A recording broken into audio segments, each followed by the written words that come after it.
Olá, alunos, tudo bem com vocês? Ficou alguns exercícios aí, os exemplos, né, que eu prometi para vocês que ia fazer um vídeo explicando.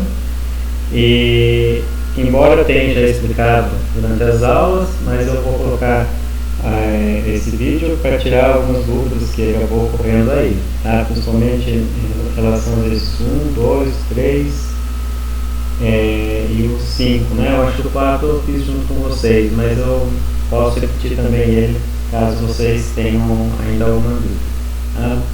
O exercício 1 da lista da quantidade de movimento ficou faltando uma informação que eu julgo importante, né? Que é a velocidade. Peço desculpa para vocês. Como eu falei, né, essas listas, apostilas, elas estão sendo feitas, né, não tem ninguém para revisar, então a gente acaba fazendo várias listas, várias apostilas, vários vídeos, e a gente tem sempre essa dificuldade por não ter quem revisar essas questões aí, tá? Bom, então o que fala na questão 1, né? Fala que tem um barco, né? Está sobre as águas, está com velocidade, e no exercício não falou que a velocidade é de 1,2 metros por segundo. Então tem aqui uma pessoa que está no barco, e esse barco ele vai chegar até uma margem, né? É a margem do rio. Imagine o seguinte, né? Está acontecendo esse movimento. Então, o que vai ocorrer? Quando esse barco estiver chegando, né, na beira da margem, essa pessoa que tem 40 kg, a pessoa tem 60 kg, e o barco tem 40 kg, ela vai saltar, né?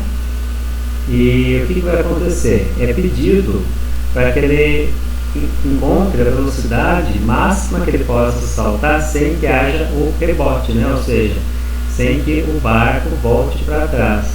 Então a condição é que pelo menos então que o barco fique parado, né? Então o que vai acontecer? Imagina se o barco estivesse parado, não estivesse o sistema com 1,2 metros por segundo. Se a pessoa vai para frente, o barco inevitavelmente ela iria para trás.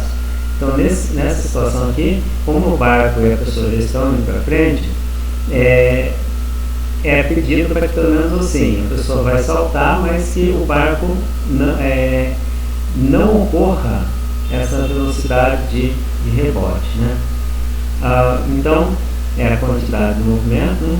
Quantidade de movimento antes, que é igual a quantidade de movimento depois. Antes eu tenho um conjunto inteiro, né, que é o homem mais o barco, que é 100 kg, vezes 1,2.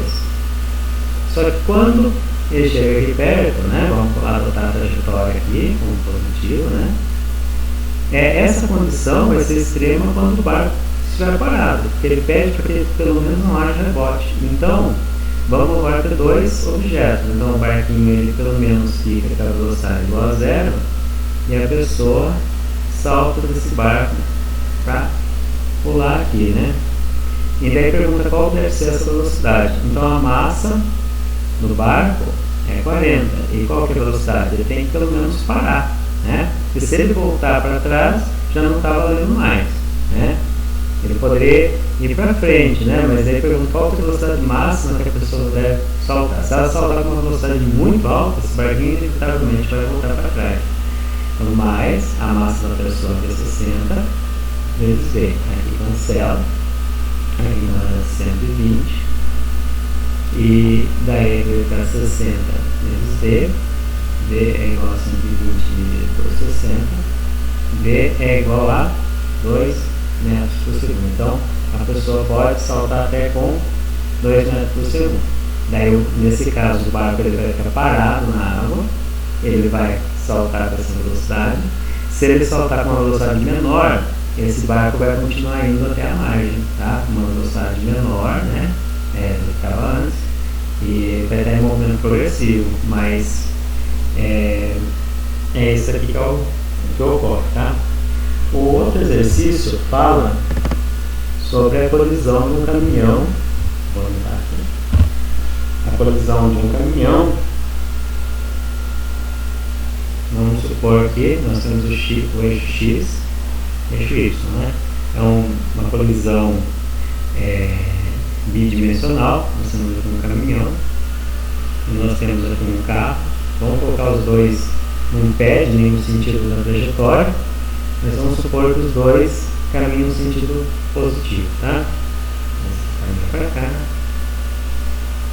e esse caminho para cá. Então, o caminhão ele tem 4.000 kg, está numa velocidade de 10 km por hora. Tá? Vamos observar a homogeneidade de unidades, né? Então aqui também nós vamos usar aqui em quilograma, e vai ser 1.200, que é nesse carro, e a velocidade daí é de 25 km por hora. Tá? Daí a gente vai deixar em função dessas grandezas aqui, beleza? Bom, a primeira pergunta fala qual que é a quantidade de movimento resultante, né? A quantidade de movimento é uma grandeza vetorial. Então, eu vou ter aqui uma quantidade de movimento no eixo X, vou colocar aqui Px, vetorialmente falando, mais Py, vetorialmente falando, tá certo? Então, aqui eu poderia descrever dessa forma, né? Quanto é a quantidade de movimento no eixo X? Essa é a massa, que é 4.000, vezes a velocidade, que é 10, tá certo? Como é no eixo X, eu vou colocar o versorzinho no Y, mais aqui no Y, eu vou ter a massa, que é 1.200, vezes 25, e eu vou colocar J porque está no versor J, tá? Uma quantidade de movimento na sua forma vetorial, né? Então vai ser aqui de 40.000 quilômetros por hora no I, né? Vocês usam chapéu, sem chapéu, né? Eu não prefiro não usar, mas ele fica em cargo de vocês, aqui multiplicando para 30.000 J, tá? E a unidade, né, desse vetor aí é dada em quilômetros por hora, certo? Então, essa aqui é uma forma de indicar, tá? a quantidade de movimento na forma vetorial, tá? Mas ele vai formar um resultante, né? Então vamos lembrar aqui, P ao quadrado é igual a Px ao quadrado mais Py ao quadrado, né? Então olha lá, o P ao quadrado, quanto que é o valor do X? É o 40.000.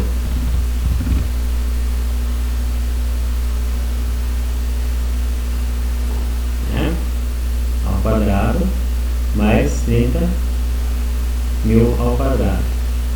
P, então vai ser a raiz de 40.000 ao quadrado mais 30.000 ao quadrado. Então P vale 50.000. Tá? Então se perguntar qual que é o módulo é esse, não é o valor. Mas aqui também está indicando, tá? São duas formas que podem indicar. Qual que é a crítica desse método aqui, né? De escrever dessa forma? Que a gente nunca vai saber qual que é o sentido. Para onde que é esse vetor? É para o lado X apenas, para o lado Y? Então a gente não sabe avaliar qual que é a quantidade de movimento resultante, né? Então aqui, só para ter uma noção, aqui ó, X e Y, se a gente fosse fazer compor esse vetor aqui, né? Seria então um vetor de 40.000 e ser um vetor de 30.000, né? E daí que vai dar uma resultante de 50.000, né? Tá? Então, essa forma aqui, que é a forma vetorial, ela indica para onde está esses 50.000. Isso é importante para nós, porque senão poderia colocar o vetor para qualquer lado. Aqui eu não saberia dizer para onde que é esse vetor, tá? Mas aqui é a melhor forma de indicar esses vetores, tá certo? Bom, daí continuando ainda nesse exercício, ele quer saber qual é o ângulo, né? Então vamos lá, vou arrastar aqui. É o seguinte, pessoal, nós temos duas formas de contar o ângulo. Sempre quando é o x, geralmente a gente vai considerar ângulo θ, tá? Aqui, sempre em relação a x. O que a gente faz então? Tem várias formas de fazer, tá? Quando é bidimensional, geralmente nós podemos fazer o seguinte: a gente coloca que a tangente de θ seria a componente, alguma componente y, né, que é o cateto oposto, pelo cateto adjacente, né? Cateto oposto pelo cateto adjacente, ou seja, é o PY por PX. Então, a tangente de θ, cateto oposto, 30.000, dividido por 40.000. Então, a tangente de θ vai ser 0,75. Então, θ é o arco tangente de 0,75. Então, θ, 0,75 é a tangente de um certo ângulo. Que ângulo que é esse? É o ângulo de 37 graus aproximadamente. Então, quando é bidimensional, a gente vai sempre pensar nesse ângulo em relação a x, tá? Embora tenha o ângulo aqui do y, tá certo? É a forma mais simples, que é a forma da tangente, quando é bidimensional, tá certo? E daí quer saber qual que é a velocidade quando qual que é a velocidade de arraste desses dois móveis, né? É o seguinte: a quantidade de movimento, mesmo que antes de ter a colisão, já era esses 50 kg por hora. Ele já era esse valor, tá certo? Então, mesmo antes da colisão, né, eu tinha esse vetor aqui e esse vetor, ele já se resultava nesse vetor inclinado, mesmo antes da colisão. E depois da colisão, pela conservação da quantidade de movimento, ele vai continuar com o mesmo ângulo, tá certo? Então, o que acontece? Nós temos que a quantidade de movimento é a massa vezes a velocidade. Então, a quantidade de movimento resultante é a massa resultante e a velocidade resultante, né? Então, assim, qual que é a quantidade de movimento resultante? 50.000. Qual que é a massa? Agora tem que pegar a massa, que é do caminhão, e a massa do carro, né? Então, vai ser de 4.000 kg mais 1.200. Então, 4.000 kg mais 1.200 dá 52. 4.000.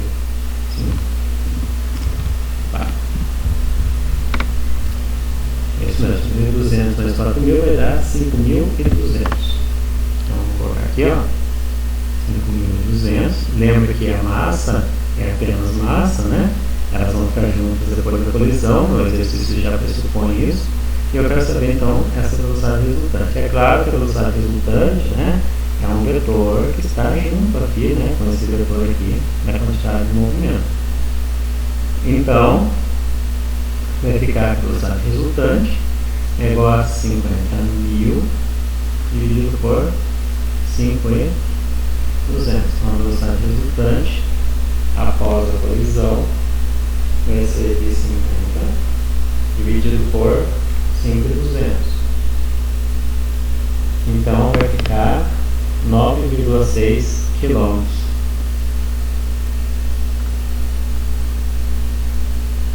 por hora. Então, essa é a velocidade depois da colisão, aproximadamente. Beleza? Então, esse daqui é exercício 2, né? Agora nós vamos para o exercício 3. Vou apagar aqui, tá? Então, o exercício 3 é apenas uma revisão lá de vetores, tá? É uma aplicaçãozinha básica aqui. O que ele fala? Nós temos um sistema tridimensional. Vamos desenhar o sistema tridimensional aqui, né?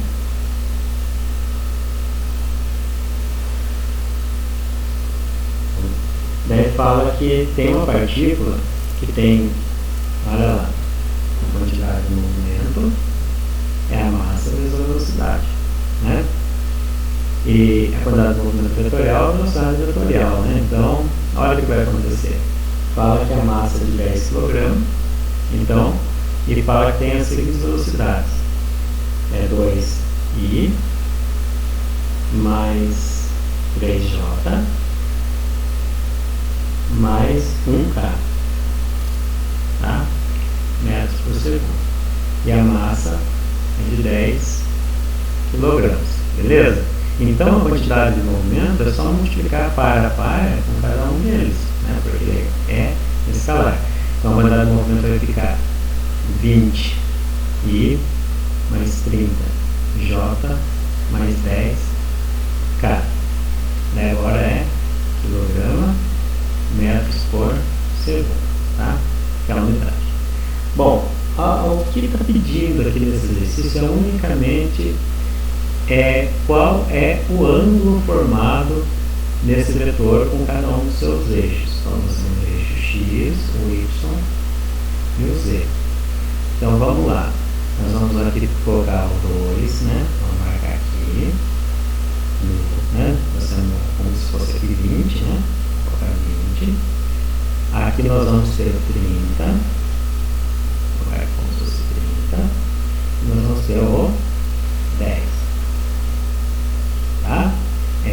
Para formar um plano tridimensional, eles vão fazer paralela com paralela. Então essa reta fica paralela com essa reta fica paralela com essa outra. Daí nós vamos, né, fizemos já aqui o nosso alicerce e o nosso chãozinho, tá?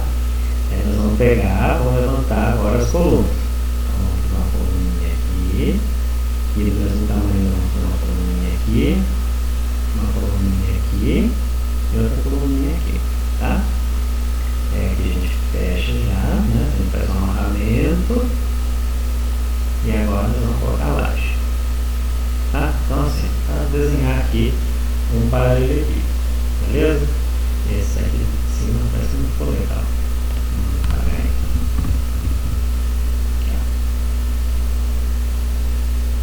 Tá? Só para melhorar. Então, agora nós vamos colocar o vetor começa aqui e termina aqui nessa pontinha. Tá certo? Então esse aqui é o vetor quantidade de movimento. Mas qual que é o ângulo, né? Então, para os casos tridimensionais, nós usamos uma forma bem interessante, que é esse conceito do cosseno de alfa, cosseno ao quadrado de alfa, mais cosseno ao quadrado de beta, mais cosseno ao quadrado de gama, vale 1. Tá? Então, às vezes pode ser novo para vocês, não é todas as vezes que os professores de vetores passam isso, mas eu acabo reforçando porque a gente usa bastante aqui. Então, o que acontece? O alfa é o ângulo que se tem entre esse x com o próprio vetor. Então, é esse ângulo aqui, ó. Não é o alfa. Qual que é o ângulo aqui, ó? Tá? O y é o ângulo formado, olha lá, o eixo y com esse vetor. E o gama já é esse outro. Tá? Vou fazer com vermelho mesmo. É o gama. Tá certo? E daí, como que a gente vai achar então, né, o valor de cosseno. Mas olha, é bem fácil, tá certo? Primeiro eu tenho que descobrir o valor da resultante aqui, tá? E a resultante também vale o seguinte: então P ao quadrado é Px ao quadrado mais Py ao quadrado mais Pz ao quadrado. Então P vai ser a raiz, né, de 20 ao quadrado mais 30 ao quadrado mais 10 ao quadrado, tá? Então o valor de P, eu já vou fazer no calculador, vai ser 20 ao quadrado mais 30 ao quadrado mais 10 ao quadrado. Olha que legal. Vamos ver se é isso mesmo. 20 ao quadrado.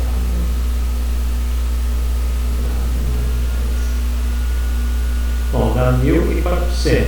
Daí a raiz disso dá 37,42.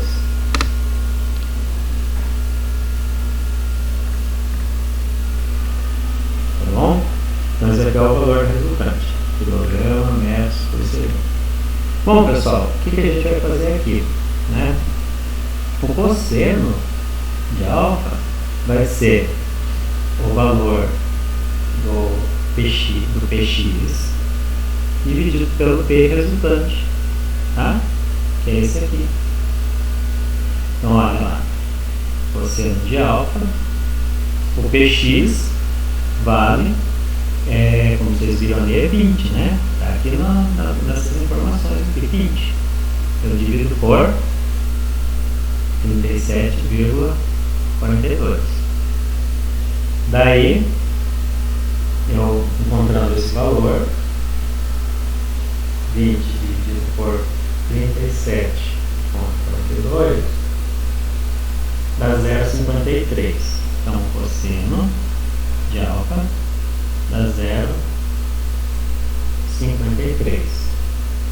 Então, o alfa é o ar cosseno, tá, de 0,53. Algum ângulo tem o cosseno de 0,53. Quem é esse ângulo? É o ângulo alfa. Então, fazendo aqui, vai dar 57,7 graus.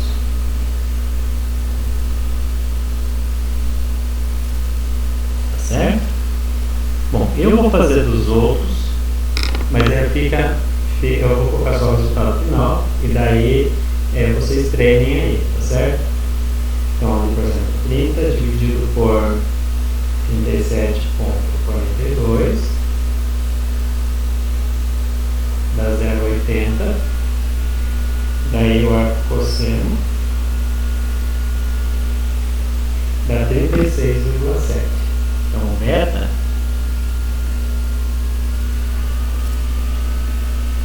é 36,7 graus. E o gama vai ser 10 dividido por 37,42. Dá 0,26. Fazendo o arco cosseno.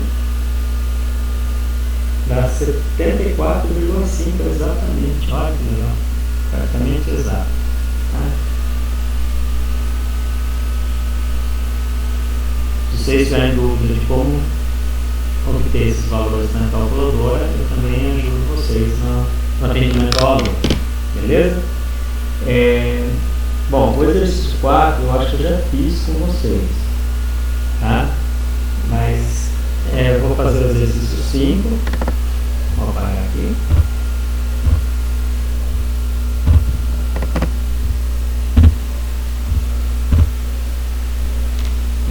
Exercício 5.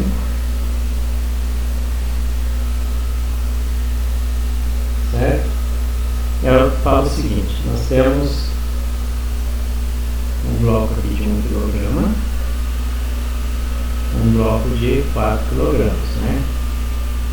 Imagine que não tenha atrito. Eles estão com uma cordinha, mas eles estão sendo tracionados por uma mola, tá certo? Então pensa assim, que eles foram amassados, né? Eles estão amassando essa mola para colocar numa cordinha e daí vai ser cortada essa cordinha. Então a quantidade de movimento deles antes é 0.